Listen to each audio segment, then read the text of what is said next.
Tantor Audio, a division of Recorded Books, presents Charming a Christmas Texan by Katie Lane, narrated by Holly Adams. Chapter 1. Wedding receptions were the perfect settings for bad choices. Not that Everly Grayson had ever made good ones. Her choices in life had always leaned toward the bad, which is how she ended up quitting high school and running away to Dallas to become a tattoo artist, falling head over heels in love with her best friend, and managing a bar in a podunk Texas town when she hated small towns with a passion. But last night at Buck and Mystic Kingman's wedding reception, she had taken her bad decision-making one step further. Everly stared at the man lying in bed next to her. His features were identical to his twin brothers, but she had always been able to tell the two apart, mostly because Chance Ransom scowled whenever she was around. He wasn't scowling now. His face was relaxed in sleep, his lips slightly parted and emitting a huff of air on each exhalation. His sandy locks were usually styled back from his face, with not a hair out of place. This morning, the thick strands shot up in spiky tufts that softened his stern features and gave him a boyish look, although there was nothing boyish about the dark stubble that covered his strong jaw. Everly had always loved a little stubble. She liked the way it looked, and she liked the way it felt against her skin when a man's face was right between her. Hell no, Everly James Grayson. Don't you dare let your libido take charge like you did last night. You already made a mistake. You don't need to compound it. She reached over and shook Chance awake. Time to rise and shine. Chance's long lashes slowly opened. The early morning light coming in the window must have been too much for him because he cringed and slammed his eyes shut again. She figured he had one hell of a hangover. Her head pounded, and she hadn't downed half as much wedding punch as Chance had. What the hell had been in that punch? Chance massaged his temples and groaned. Good Lord. I don't know if the Lord had anything to do with last night, she said. With a jerk of his head, Chance turned to her. She'd thought his eyes were the same soft brown as Shane's, but this close, she realized that there was nothing soft about Chance's eyes. The pupils were hard onyx, surrounded by a ring of steamy coffee. The mixture was deep, dark, and sexy. They held surprise for a split second, and then horror, like she was the worst possible nightmare he'd ever had. She figured to a pastor. She was. She grinned. Good morning, preach. He continued to stare at her. What are you doing in my bed? She stretched her arms over her head and yawned loudly. I think that should be my question, Goldilocks. He sat straight up, cringing from the pain that no doubt ricocheted through his head. He looked around the room and then back at her before he covered his face with both his hands and muttered, What have I done? She was feeling the same way, but she had never been someone who spent a lot of time on regret. Now, preach, she said. It's not a big deal. All people sin from time to time, even holier-than-thou preachers. I'm sure God will forgive you for one night of debauchery. He lowered his hands and stared at her. Debauchery? Well, maybe not debauchery as much as a little wicked fun. And there's nothing wrong with a little wicked fun. Everly reached out and patted his forearm. It was hard not to notice the flecks of muscles beneath her palm, or the ones stacked up his stomach to his chest like building blocks. Chance's physique had surprised her. She'd thought a preacher's body would be pale from lack of sun and puny from lack of exercise, but she'd been way off base. A caramel tan covered defined pectorals, biceps, and 2 rows of tummy muscles. Shane had a nice body, but if Everly was honest, and she was always honest, Chance's wasn't just nice. It was lickable. Not that she had licked it, or that she would ever lick it. But last night, eating him like salted caramel frozen yogurt had crossed her mind. Her gaze slid over his chest, and it was still crossing her mind. Chance uttered a very unpreacher-like curse beneath his breath and jumped out of bed. Or tried to. The sheet caught around his feet, and he almost took a header to the floor. He kicked free and got up. She tried to look away. Okay, maybe she didn't try that hard. Speaking of hard, she got a glimpse of a great ass and an impressive morning erection before he grabbed the sheet and wrapped it around his waist. He stared at her. "Tell me what happened." She fluffed the pillows and reclined back on them, uncaring of where the sheet settled. Chance's gaze lowered to her bare stomach for a brief second before it quickly lifted. The annoyance in his eyes was easy to read. He obviously didn't like the shorty tank top she slept in. Or maybe it was her belly button ring that ticked him off. Whatever it was, she refused to let his censorship make her feel inferior. "You should have seen the piercing I had in my nose. I hated to get rid of it, but it kept getting caked with boogers." His censorious look grew. "Do you have to share everything?" She shrugged. "I thought the Bible says the truth will set you free." Jesus wasn't talking about telling everyone your personal information.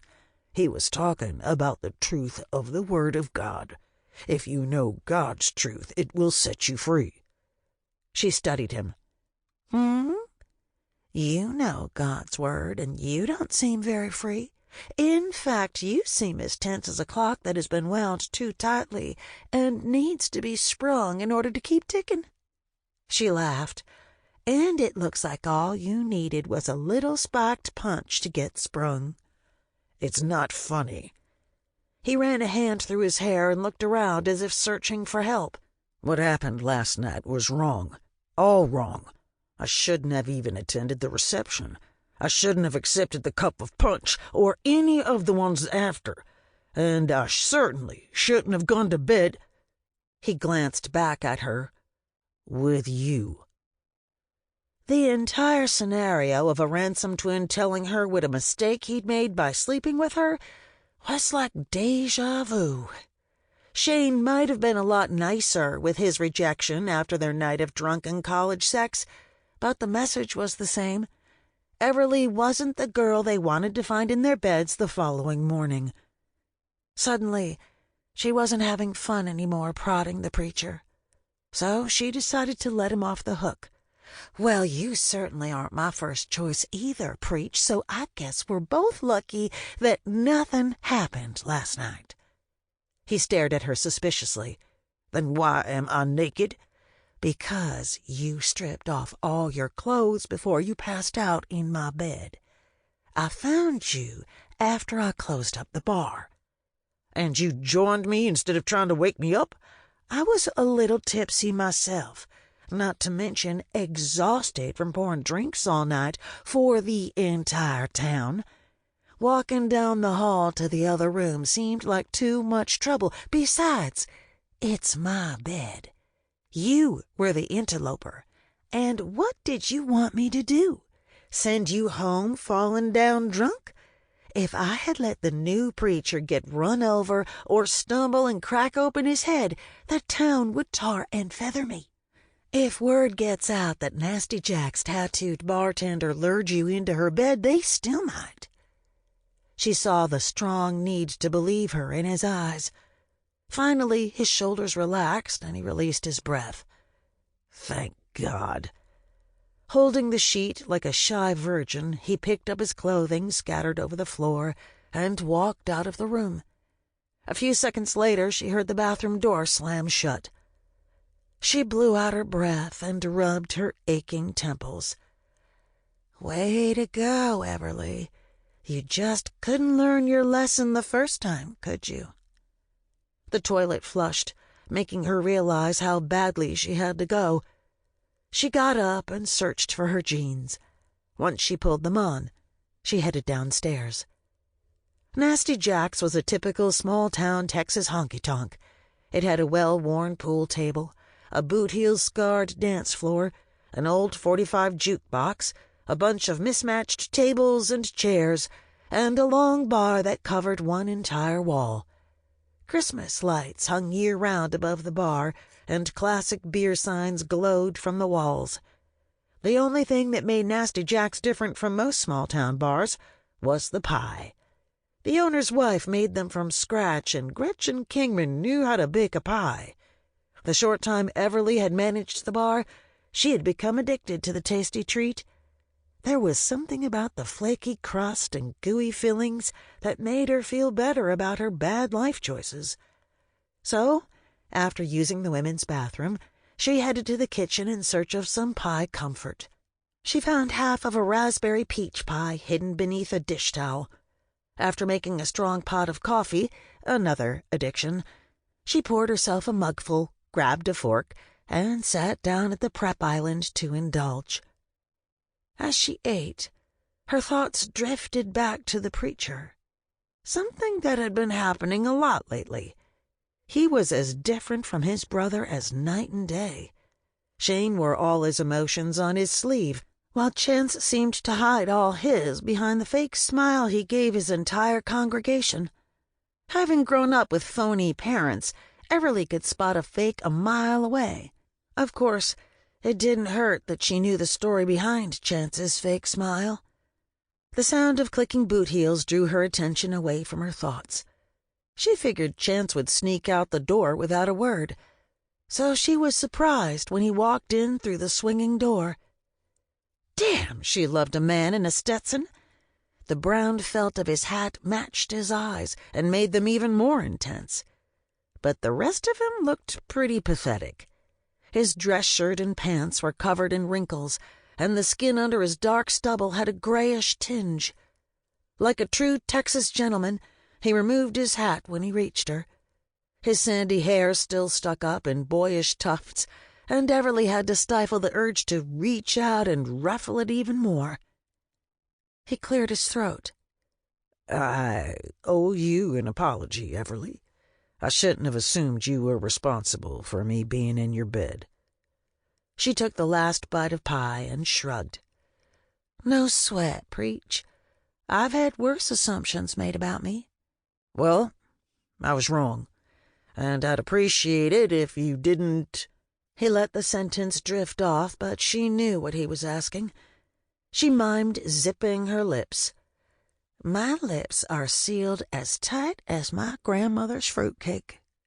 She glanced up at the ceiling. God rest her soul. Grandma wrapped that cake in so many layers of plastic wrap it took you from Thanksgiving to Christmas just to get into it. Not that it was worth the trouble. She shivered. Worst cake you'd ever eat in your life. "Well, thank you for not saying anything to anyone about last night."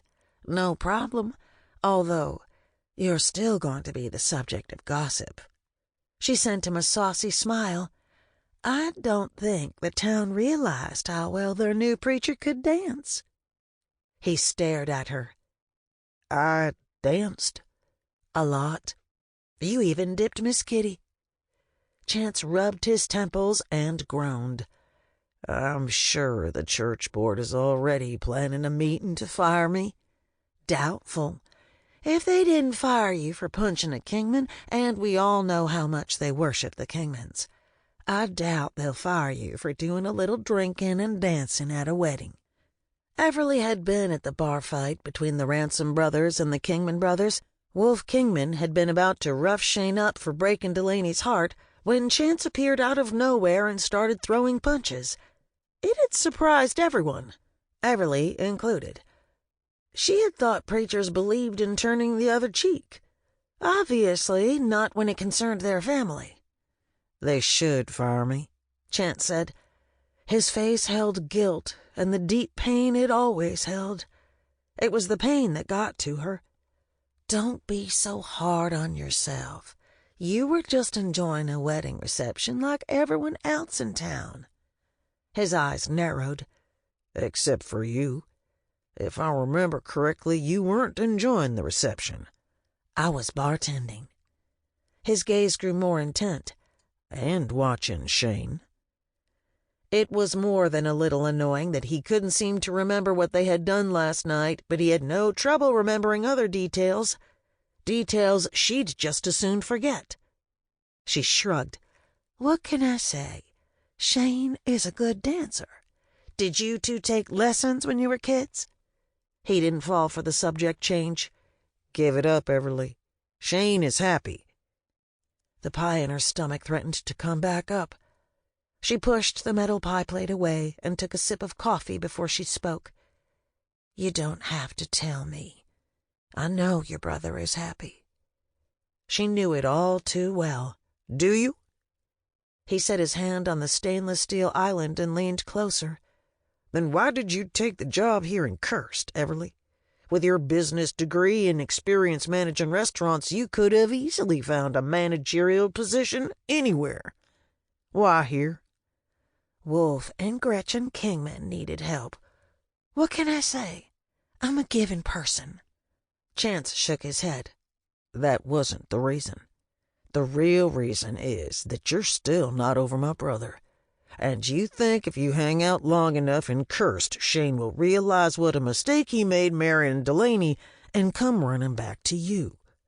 She snorted. "Wow, you have some imagination, Breach. I'm not still pining for Shane." "Really? What color shirt did he have on last night?" As much as she didn't want to know, she did. Green and yellow plaid with a touch of baby blue. She got up on shaky legs that didn't feel like they could support her, but Everly had always been good at beating the odds. Except for love. Those odds had beaten her soundly. She forced a smile. "Sorry to cut you off, Preach, but I've got better things to do on my day off than listen to a sermon from the town pastor." She went to sweep past him, but his hand shot out and grabbed her arm. His dark eyes glittered with warning.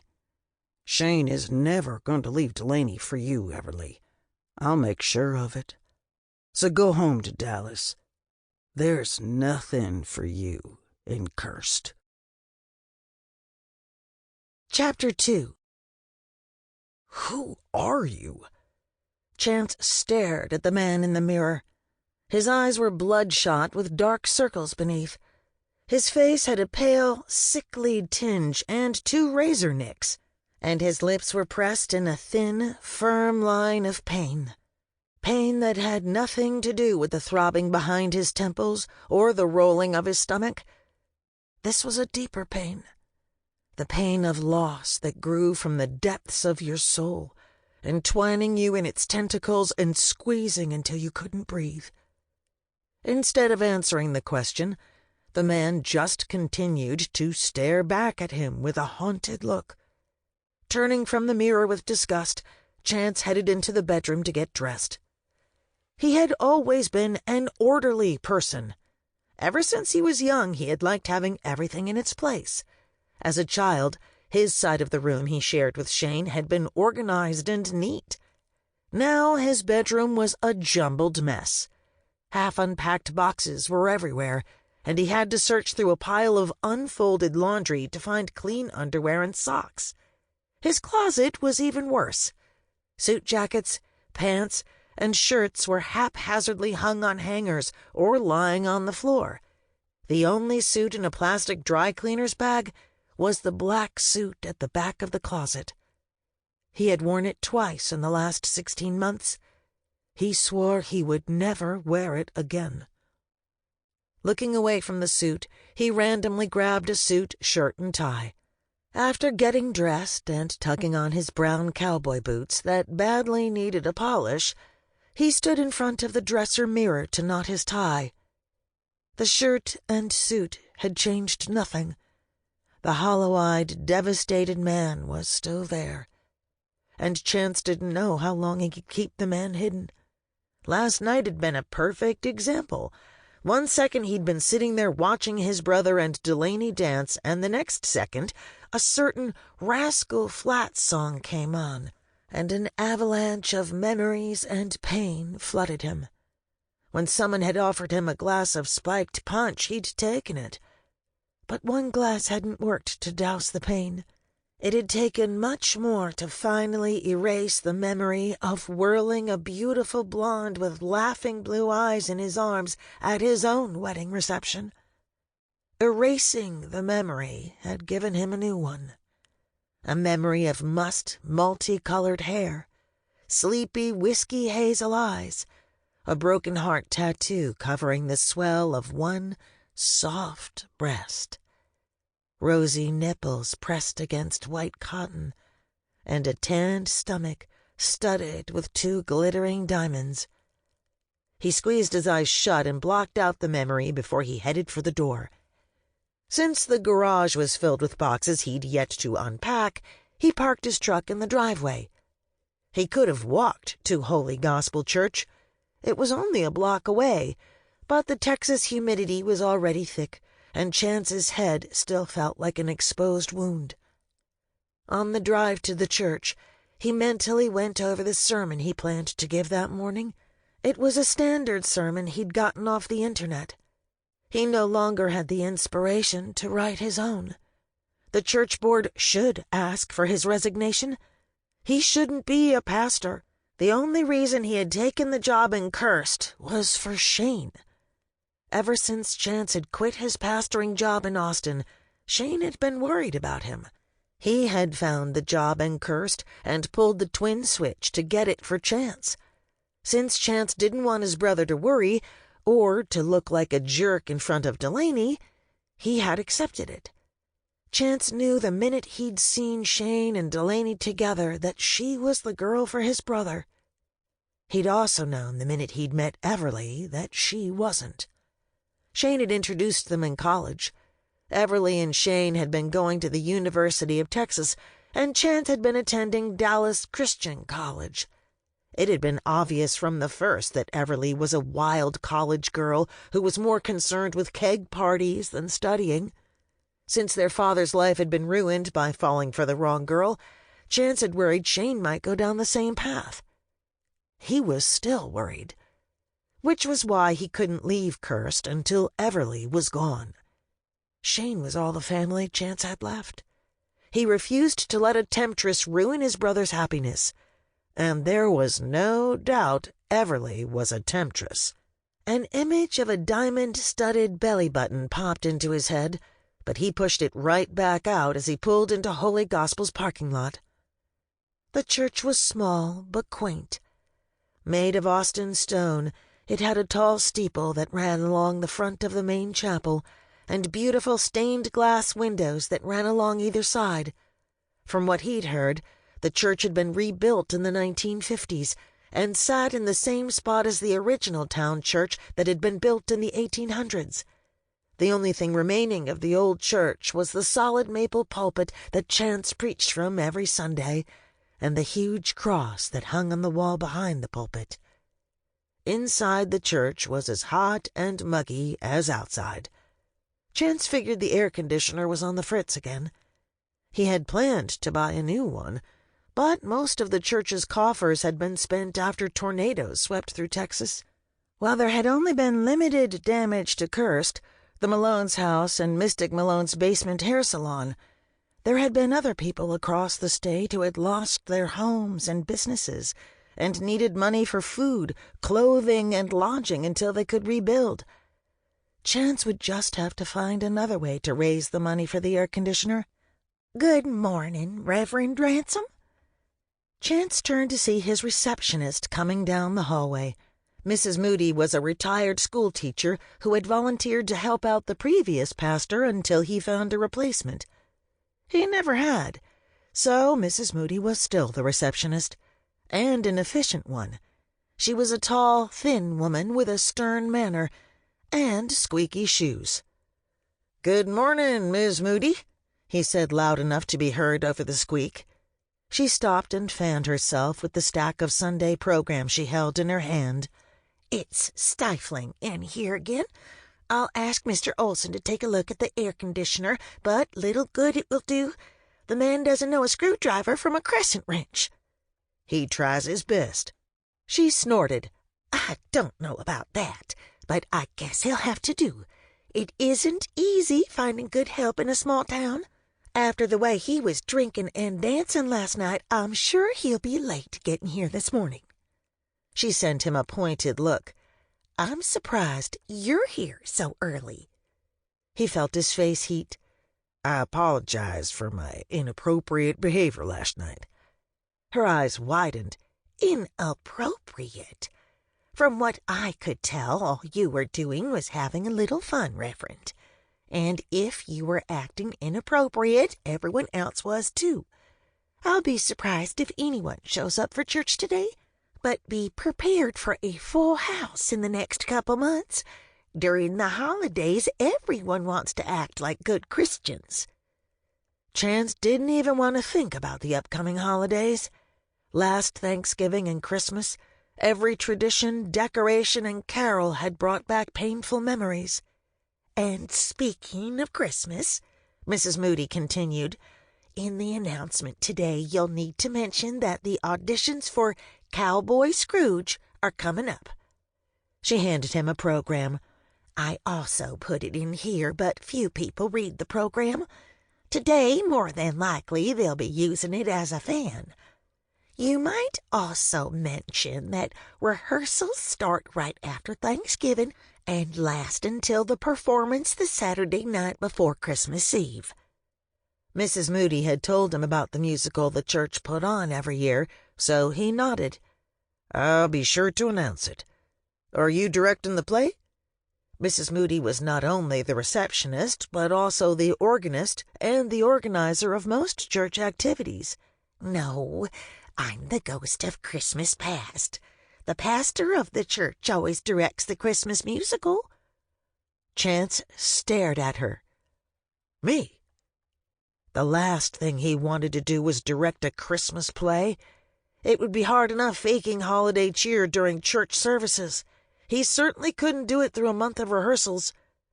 "I'm sorry, Mrs. Moody, but I'm not a play director. I wouldn't know where to start. I'm sure we can find someone to volunteer for the job."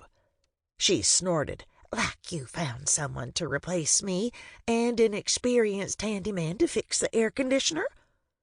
It was a good point, but there had to be someone. "What about Miss Kitty? She seems to love being involved in everything." That was an understatement. Kitty Carson delivered the mail and all the town gossip. She prided herself on knowing everyone else's business and being in everyone's business. "Kitty is playing the ghost of Christmas Present, and that woman loves the spotlight too much to give up a lead role to direct." "How about Hester Malone or her granddaughter Mystic?" "Hester is the ghost of Christmas Future, and Mystic does the hair, makeup, set design, and helps Hester with the costumes." Chance was confused. "If we know what everyone's parts are, why do we need an audition?" "We have to find a new Scrooge. Old Barney Sims was the best Scrooge you ever did see. His transformation from money-grubbing sinner to generous-hearted saint never failed to bring the house down. But, sadly, Barney passed away in June. We also need to find a tiny wrangler, Tim, and Billy Bob Cratchit. But those parts aren't as crucial to the play. Without a Cowboy Scrooge, there'll be no musical." Chance saw his way out and took it. "Then maybe we should skip the play this year. I think everyone will be sad to see someone else play Scrooge when it's always been Barney's part." Mrs. Moody nodded. "Maybe you're right. Although we always use the ticket sales for charity, and I was thinking this year charity could start at home and we could use it to get a new air conditioner." A trickle of sweat ran down the back of Chance's neck. With it, any desire to cancel the musical. "I'll bring up the auditions this morning." Hopefully, while looking for a Scrooge, he could also find someone to direct. But Sample complete. Ready to continue?